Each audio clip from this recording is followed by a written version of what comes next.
actual spacecraft from another world, piloted by alien intelligence.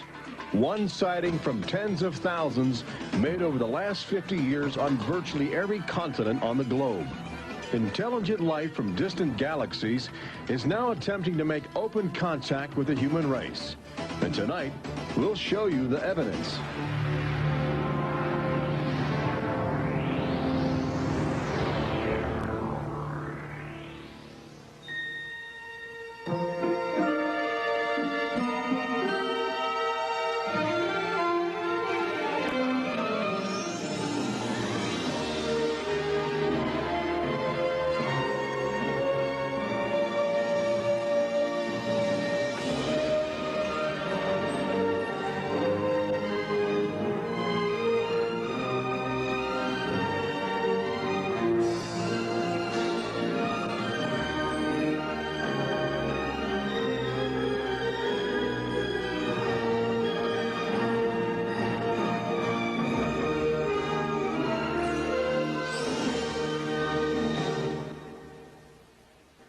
Tonight we celebrate the new Tomorrowland at Walt Disney World in Florida with a television special that's out of this world.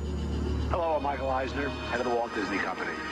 In a top-secret military installation somewhere in the United States, there are those who believe that the government is hiding the remains of an alien spacecraft that mysteriously crashed to Earth. With more and more scientific evidence of alien encounters and UFO sightings, the idea of creatures from another planet might not be as far-fetched as we once thought. In fact, one of you out there could have the next alien encounter. Enjoy tonight's special. I'm going to walk over and see if I can sneak a peek. Maybe not. Alien Encounters from New Tomorrowland is brought to you by Bounty. Outstanding absorbency and durability make Bounty the quilted quicker picker-upper. Scientific verification of extraterrestrial life forms routinely arriving on Earth. Top secret reports from ongoing military investigations. Compelling home videos of alien craft captured within the last few months. World figures who have gone public with their own extraterrestrial experiences. The shocking history of government misinformation programs designed to prevent widespread panic. And personal accounts of those who have been abducted and studied against their will. It's happened to me, it's happened to my sister, and I believe my mother.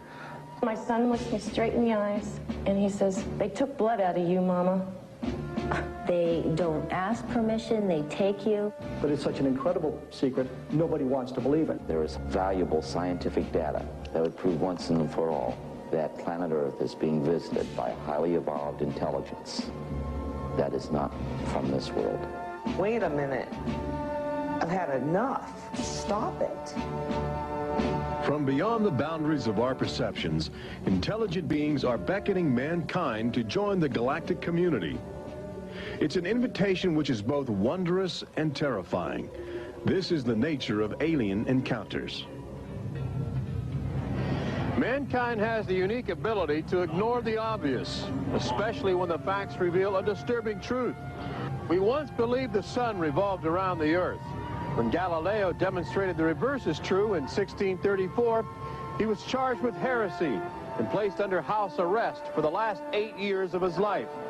The charges were later dropped, 342 years later. Now, as we approach a new millennium, mankind is in the midst of the most profound event in history, actual contact with intelligent life from other planets.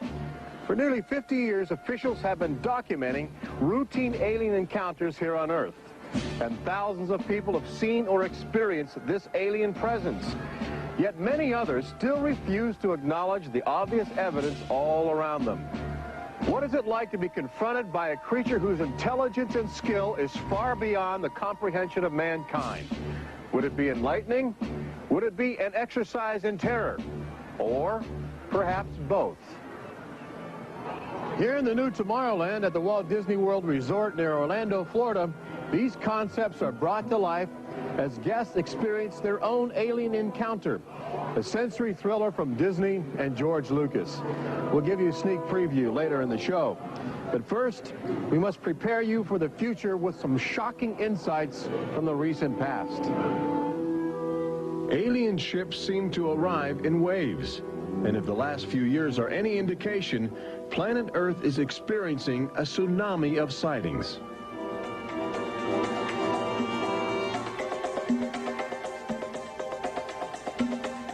Mexico City, 1992. If you were arriving from outer space, this would be your first stop.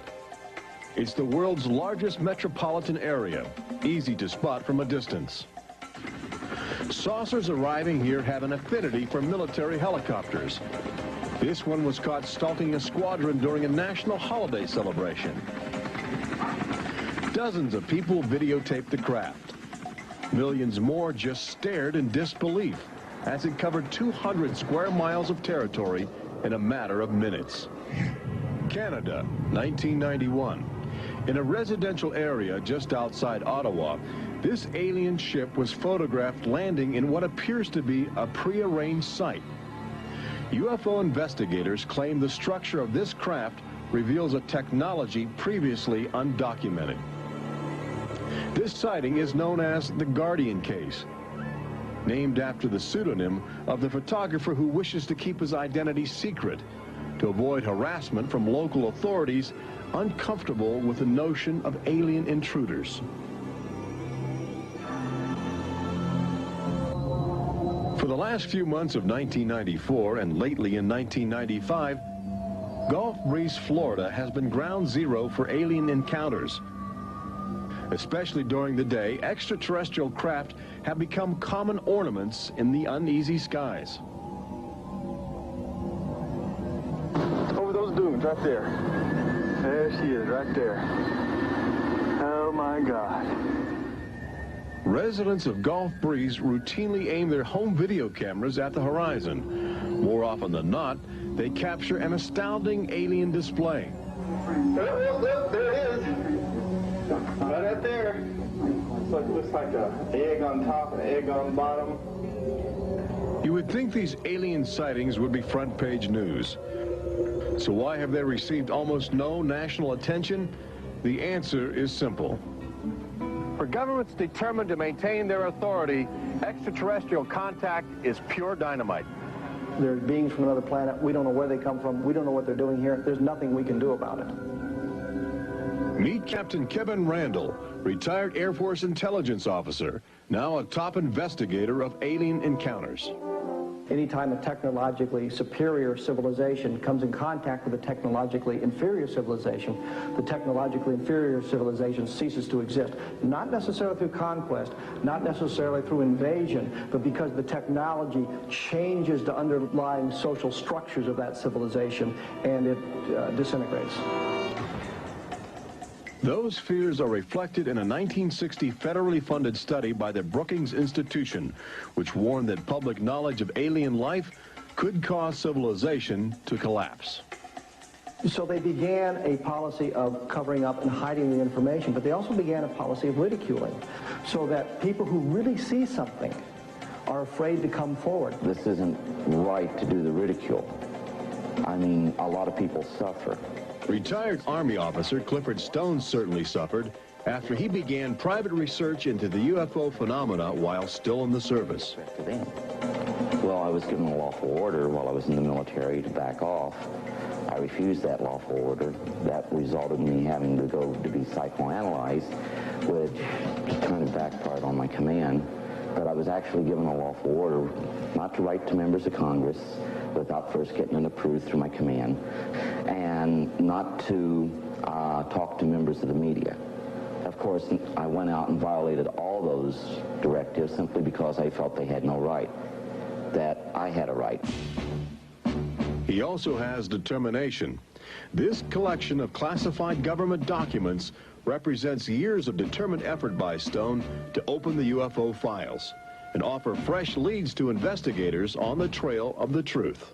It is not surprising that this book is making top military officials very uncomfortable. I think that some of the underlying concerns they have is the impact it will have on society as a whole if the information is ever released. But why have aliens chosen to visit our small blue planet, hidden on the distant fringes of an insignificant star cluster? Well, we invited them here. When we return, what is attracting alien visitors to planet Earth? Extraterrestrials take aim on America's military. A crashed saucer becomes a top-secret bombshell. The nation's capital becomes a cosmic crossroads. And later, how Disney Imagineers have designed a way to prepare humans for their inevitable alien encounter.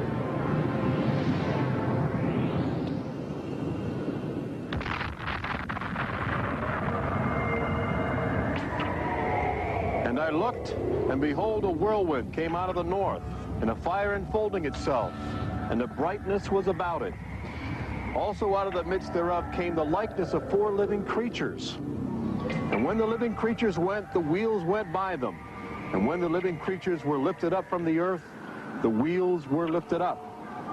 For the spirit of the living creature was in the wheels. Ezekiel chapter 1. There have been reports of alien encounters throughout recorded history, often buried in the obscure poetry of mystics. But since the end of World War II, alien encounters have adopted a darker, more menacing demeanor.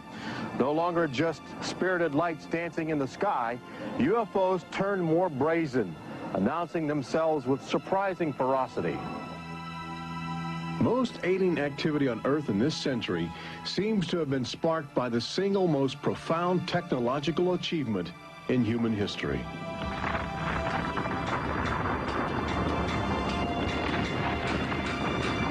The atomic bomb did more than blow away every conventional notion of combat. It also saddled mankind with the awesome responsibility of life and death for the entire planet. But what the world didn't know in 1945 was that the atomic bomb's brilliant burst of energy would also be mankind's cosmic calling card, announcing to the universe that a technological society had evolved on a small blue planet in the backwaters of the stars. So as the world celebrated the war's end in 1945, aliens who heard man's atomic trumpet were already charting their course towards Earth, responding to our open invitation. As early as 1947, the large alien ships began to arrive, navigated by living creatures. Their advanced physics allowed them to traverse the galaxy and pierce Earth's atmosphere with amazing speed. The U.S. military immediately went on the alert against the unknown menace. Sightings were perceived as threats to the security of an America still reeling from the edgy consciousness of war. And the sightings were taking place all across the country. I glanced up and there were 3 flying saucers in a V with what appeared to be a dome on the top with, I can't be sure, but I believe I saw the sun glinting off of windows or observation portholes of sort. I think it was from outer space, but friendly. Army fighter planes are on patrol for flying saucers. Cameras installed to photograph them. Portland, Oregon, the area from which came the first weird reports. This flying saucer patrol shows how the Air Forces, while not putting too much stock in the mysterious things in the sky, are investigating. The control tower is in touch and on the watch. So are a whole lot of people these days. They're seeing flying saucers everywhere. Flocks of fantastic discs flying through the air.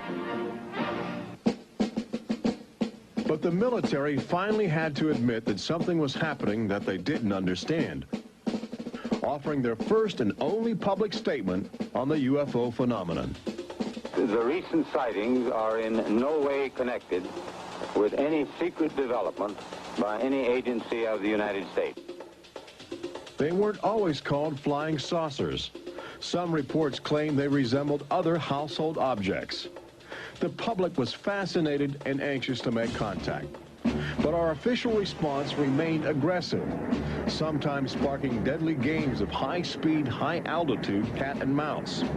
National Guard Captain Thomas Mantell played that game and quickly became a grisly statistic. His last words, as Mantell soared at an altitude of 20,000 feet, are a chilling commentary on the power of the alien ships. I'm closing in to take a look. It looks metallic and of tremendous size. It's going up now as fast as I am. That's 360 miles per hour. I'm going after it. Moments later, Captain Mantell's mission had ended. Occasionally, the tables were turned. More than one alien craft crashed and was recovered for secret U.S. military research.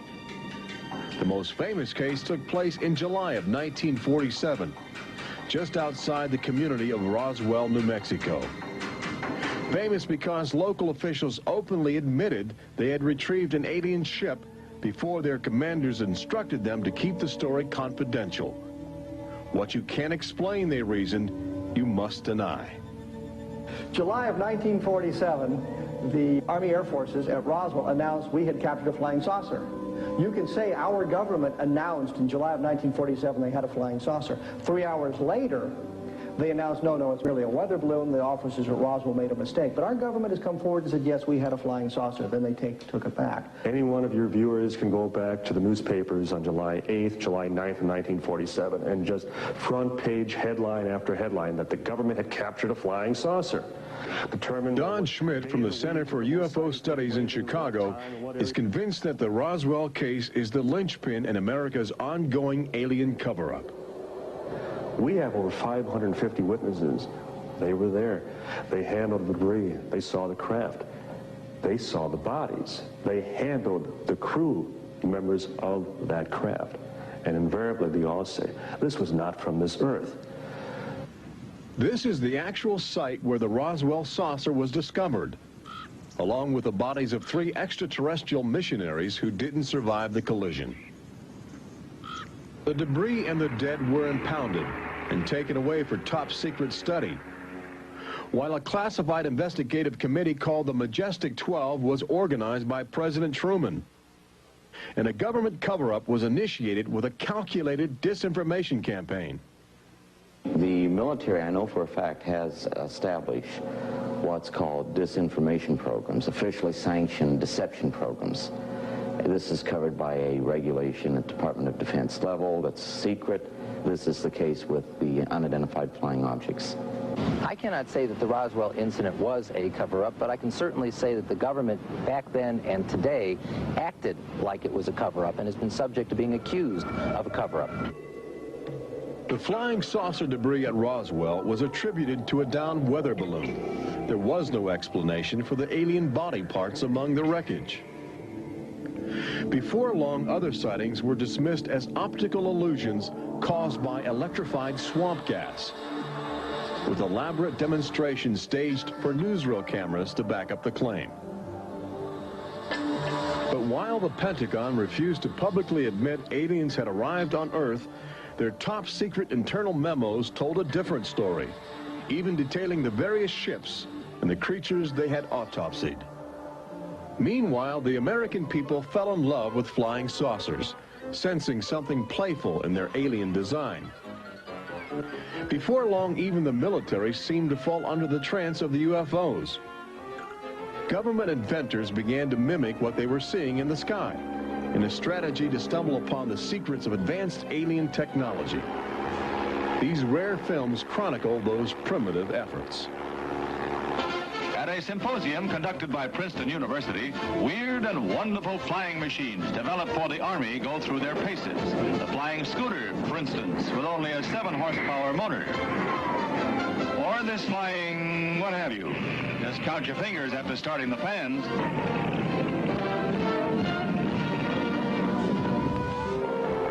The naive attempts to copy the saucers began to look foolish, especially in July of 1952, when real alien ships were routinely buzzing over Washington, D.C., leading fighter pilots on frustrated chases lasting as long as 6 hours.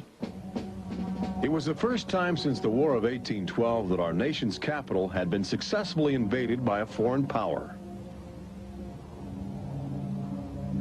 By the early 1960s, UFOs were having a chilling effect on our defense operations. Their tremendous speed often caused them to be misidentified as incoming intercontinental ballistic missiles, putting American air bases on red alert. There needed to be some way for the U.S. and the Soviets to distinguish between nuclear attack and alien visitors. The weapon is installed in the Pentagon, but it's a weapon of peace. This is the teletype that will operate at the U.S. end of an open line to Moscow. This link, it is hoped, will help avoid misunderstandings that could possibly trigger a catastrophe. Now, a president could be in touch with the Russian premier in a matter of seconds. The hotline between Moscow and Washington was set up so they could go ahead and make last-minute pleas that we're not attacking you and you're not attacking us. The purpose for this was to ensure that a nuclear war would not be touched off by a UFO appearing on the scopes and being mistaken for enemy aircraft. The hotline eased some international tensions, but it didn't halt the interaction between the military and the aliens, which continues to this day. November of 1975, essentially every SAC base in the United States was visited by UFOs. We have reason to believe that the UFOs went ahead and had some effect on changing the codes within the missiles, within the launch control facility, to change where the missiles would hit. 1976, September, Iran. 2 F-4s tried to intercept a UFO and shoot upon a UFO. The weapon systems of the planes go dead. The communication systems go dead. These are just 2 examples of cases which sound like they came out of science fiction, but in reality, they're from government documentation. Documents released by the State Department. 3 main engines up and burning. September 1991. Space Shuttle Mission 48. Commander Clayton and his crew point their cameras at the planet's horizon for a live broadcast to Earth. Many viewers noticed an alien ship playfully cavorting around the shuttle at tremendous speeds. NASA still refuses to acknowledge the incident. But since that time, the space agency no longer allows public access to live unscrambled television signals from shuttle missions. Currently in 1995, the Federal Emergency Management Agency trains personnel with a manual that suggests techniques in communicating with extraterrestrials encountered in the line of duty. This document is in marked contrast to a federal law passed by Congress in 1969, which makes it illegal for any American to have contact with an extraterrestrial, punishable by a $5,000 fine and a year in jail. Ironically, both documents were composed by a government which refuses to publicly admit that there is intelligent life on other planets. Indications are that government, military, and scientific leaders will soon release nearly a half-century of official documentation of ongoing alien encounters on Earth. Perhaps they feel it would be too embarrassing not to reveal the truth before the truth reveals itself. But these FBI files acquired through the Freedom of Information Act outline nearly 50 years of UFO reports investigated by federal agents all across America. Overwhelming evidence that something sinister is at work. But look carefully. The torn pages, the ragged copies, the large areas blacked out in an effort to keep secrets locked away. If we are keeping information, which I am certain we are, from the American public on unidentified flying objects, then we're wrong. Government has an obligation to the people to tell the truth. No matter what that truth might be, the people have a right to know that planet Earth is being visited by a highly evolved intelligence that is not from this world.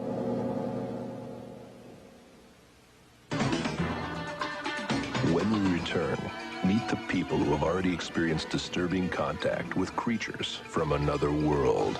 They don't ask permission, they take you. see how government is monitoring mutant life forms which have already staked their claim on planet Earth. And join Robert Urich on the fringes of the future in Walt Disney World's Magic Kingdom as Disney Imagineers prepare the public for their inevitable alien encounter. Encounters from New Tomorrowland.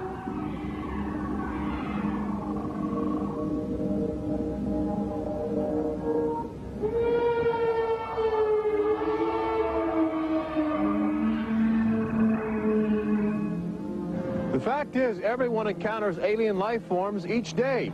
We've just become accustomed to ignoring the evidence. We expect the first visitors from outer space to arrive in flying saucers.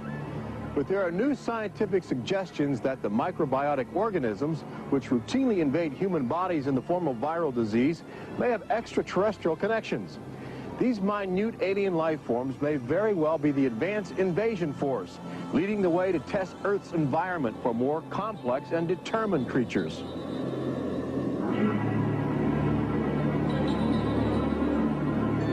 The idea is not new. Arrhenius, a Swedish chemist who died in 1927, first proposed the theory of transfermia, the notion that life is universally dispersed, possibly carried by cosmic winds across the vast expanse of the galaxy in the form of viral spores. Uncovering this mutating alien life is an ongoing government project carried out by scientific teams at NASA. They begin by collecting meteors which have landed on the barren landscape of Antarctica. Here, low temperatures preserve the alien life clinging to 4 billion-year-old cosmic debris. In a specially sealed clean room at the Johnson Space Center, these crude interstellar spaceships are carefully dissected to extract the biotic matter inside.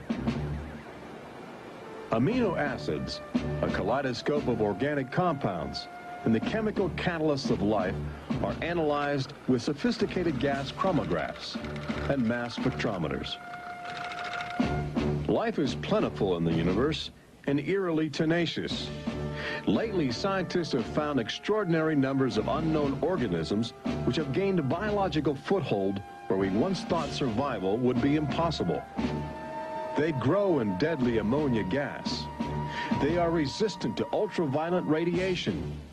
They thrive inside the radioactive cooling systems of nuclear power plants. And they can even survive the vacuum of space, reanimating themselves when air and water become available. Riding inside the stone cocoon of a meteor, life can travel virtually anywhere, and a good deal of it lands on planet Earth.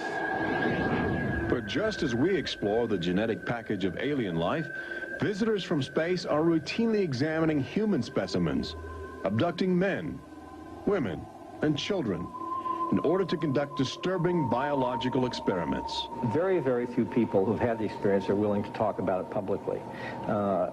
There is such a kind of ridicule factor. Bud Hopkins, researcher and author of the best-selling book Intruders, is America's leading investigator into the alien abduction phenomenon, and largely responsible for bringing the astonishing situation to the nation's attention. The most important thing about this, I think, in studying it, is to realize that there are very distinct patterns. This is not just a box full of crazy experiences which are mutually contradictory. The patterns start this way. People are abducted first in childhood. When I go back into my memory, I don't know a day without them. And they are then re-abducted over many, many, many years. When I saw this light on the freeway, my first reaction was, oh my God, not again. I grabbed the side of my bed like, no, you're not gonna get away with this. You're not gonna get away with it this time. Then I feel lifted off of the bed, and the next thing that I remember is being on a table or a bench and these beings surrounding me. Samples are taken from the skin. There are very distinct scars that result from these biopsies, whatever we want to call them. I have a scar on my hand. It seems to be a a triangle shape that's a half an inch by half an inch if you were to measure it. They were just red and blistery and kind of in a large equilateral triangle on each foot.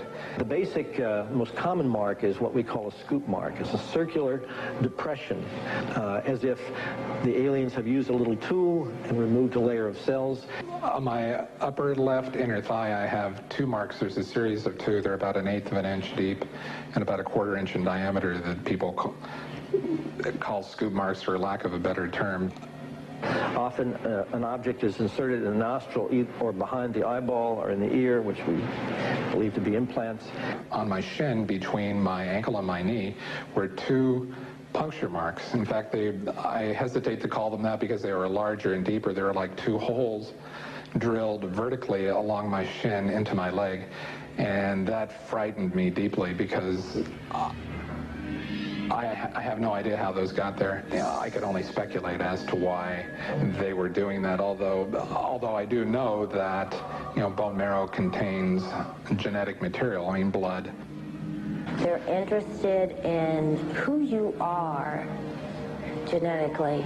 They seem to be desperate for our genetic material, our DNA, our particular genetic makeup, as if they have reached some point of, let's say, some point of no return in their evolutionary development, and they need to revivify themselves through something they can get from us, a more primitive and perhaps more robust species. People generally describe one particular type of figure as the basic alien type, which is a small figure, 3.5 to 4.5 feet tall, huge head, huge black eyes, hairless, grayish-white skin, just a tiny slit for a mouth that doesn't move, and so forth. I'd say that accounts for about 85% of the descriptions. There's some that are very, they talk about the reptilian being like sexually aggressive, and then there's some that look like praying mantis that are very mean and very violent. It is a violation of your body. It's a violation of your space. They don't ask permission. They take you. On this earth, when you are raped, when you are mugged, even if you don't see that person that is doing you bodily harm, you have somewhere to go. You can go to the police and at least give a report whether they do something or not. You have somewhere to go. But in this case, you have no one to talk to. You have no one to say, this has happened to me. I've been so violated. You don't even know. And you're not ready for this. My love life went to hell. My schooling went to hell. Everything went to hell. And it's terrifying, it's not fun, it ruins your life because you have nowhere to go. Twinkle, twinkle, little star, how I wonder what you are. Up above the world so high like a diamond in the sky. Makes me want to cry.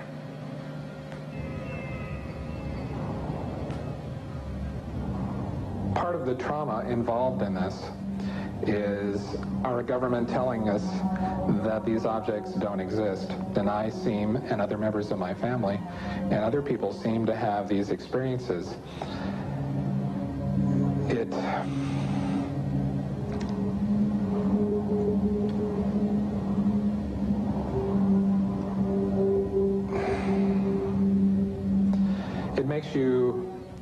makes you doubt your sanity. The range of people who have had abductions around the world, because it is a global phenomenon, is just, it's a total range. I've worked with people who are of Oriental backgrounds, African-American background, Hispanics. I've worked with one NASA scientist, a research scientist, who is an abductee, a police lieutenant from the South, doctors, lawyers. I mean, I've had, incidentally, 7 psychiatrists come to me because of their own personal abduction experiences. The phenomenon affects people from all walks of life. And it has a dramatic effect on families. Debbie and Terry know firsthand. Both are ongoing abductees with deep concerns about the chilling connections between aliens and their children. I thought this was mental illness. Then my son started speaking about little airmen coming into his room and taking us up, and there was even one point where he said, "They took blood out of you, Mama." He wanted guarding all the time. He wouldn't go to bed at night unless I slept with him. he was angry. And the other thing is he started setting traps. One night my husband came home from work and there's these little colored stones all over the garage. And Dale, my husband, said, "What is this for?" And he says, "Well, this is when the airmen come, they slip and fall on their butts." The interesting thing about children is a sort of innocence about their perceptions. I will present these cards of different heads, and there's Santa Claus, Batman, policeman, a clown, Ninja Turtle, an alien. What we do is to see how the child responds when we get to the alien face, and it can be extremely moving because I've seen children just collapse when they see the drawing of the alien crying, hugging their fathers or their mothers in terror. Well, she was 4 years old, and she was past bedwetting and all of that behavior. She was beyond that, and she'd never wet her bed. And when we moved to Banning, she started having nightmares every night and wetting her bed. And a couple of weeks ago, she had a bunch of scratches on her face, and she didn't have them when she went to bed. I said, "What happened?" And it was funny. The only thing I could get out of her was that she asked me, "Do aliens hurt you?" And I went, "What?" And a woman told me, for instance, that her little girl, when she was first able to talk, would tell her about these nightmares of what she called the bugs coming in the room. And they were big bugs with big eyes. And again, there were some physical marks, all the surrounding evidence suggesting abductions. At one point, the mother, a few years later, was getting out of the car with her daughter at a shopping mall, and the Goodyear blimp was coming over. And the little child said, "Mommy, look, don't you remember when you and I were up in that thing with the bugs?" The last time I had a session, in that session I actually saw Lexi being escorted by two small grays. And it was very upsetting to me. I could not handle the fact that my daughter was being subjected to something that I had no control over.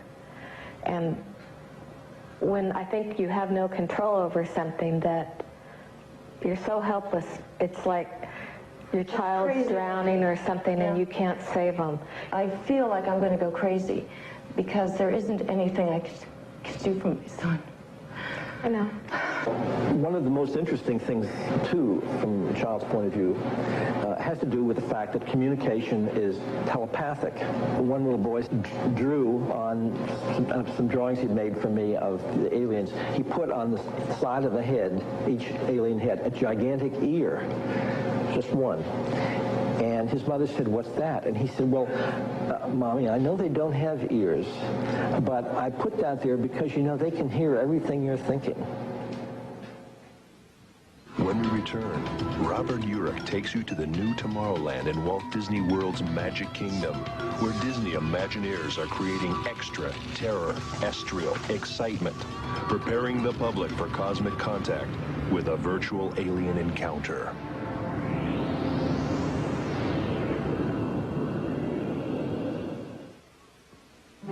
An official UFO sighting report, one of thousands compiled over the last few decades. This particular report from October 1969 was filled out by Jimmy Carter. He was still governor of Georgia at the time. He witnessed a luminous object suspended in a twilight sky. Later, when he assumed the office of President of the United States, his staff attempted to explore the availability of official investigations into alien contact. As this internal government memo illustrates, there are some security secrets outside the jurisdiction of the White House. We investigated lights in the sky for over 20 years. We didn't get anywhere. We have over 100,000 cases from over 160 countries in our files at the Center for UFO Studies in Chicago. When you actually take the time to look at the official record, look at the classified, disclosed documents on the phenomena, and I'll guarantee you'll walk away saying, why weren't we told about this? And why were we told something else altogether? We've all been indoctrinated to have this knee-jerk response just to that term, UFO. We have to ask ourselves, who started it? And isn't it about time we go out and find out for ourselves? Every year, NASA routinely propels about 24 astronauts into a low Earth orbit aboard the space shuttle, a loud, lumbering, somewhat primitive rocket ship.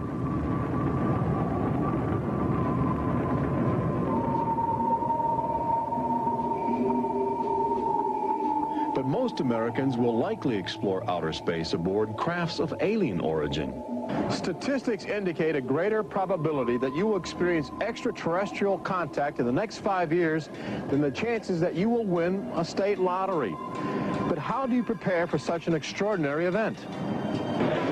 Here in the new Tomorrowland at Disney World, scientists and Disney engineers have brought to life a possible scenario that helps acclimate the public to their inevitable alien encounter. Welcome to the new Tomorrowland Convention Center in the Magic Kingdom, where humans can enjoy their first taste of the future, as well as advanced extraterrestrial technology, and begin to understand the disturbing facets of alien intelligence. Access Technologies, an interplanetary manufacturing and marketing conglomerate, is one of the first alien firms to take advantage of this showcase facility in new Tomorrowland, introducing humans to technology which promises to seize the future. Today, guests are exploring the concept of teleportation, the ability to transmit solid matter or living creatures across the endless void of space. Inside this chamber, at the extraterrestrial alien encounter attraction, cosmic representatives will demonstrate the secrets of a brave new world. Utilizing the ominous device, two very different life forms will make contact via the teleportation process. Unfortunately, high technology can backfire if operated by careless hands. As the seat restraints lock into place and the power generators are activated by anxious extraterrestrials, these happy humans are about to discover a disturbing truth. When science fiction becomes science fact, the results could be terrifying.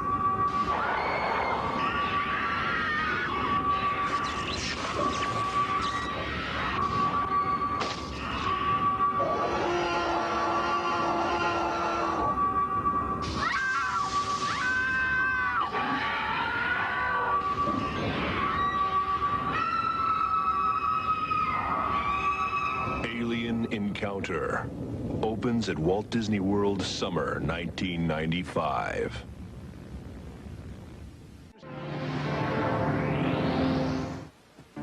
Planet Earth has always been a laboratory for alien life forms which can drop in from space or slowly mutate into bizarre, fleshy organisms at our feet. Understanding the nature of these strange creatures from above and below is the greatest challenge of our age. We now know that our future, indeed the future of Earth itself, rests in the balance of the solid and the ethereal, of common sense and the irrational, in our relationship with alien life as grotesque as a fungus or as glorious as the heavens.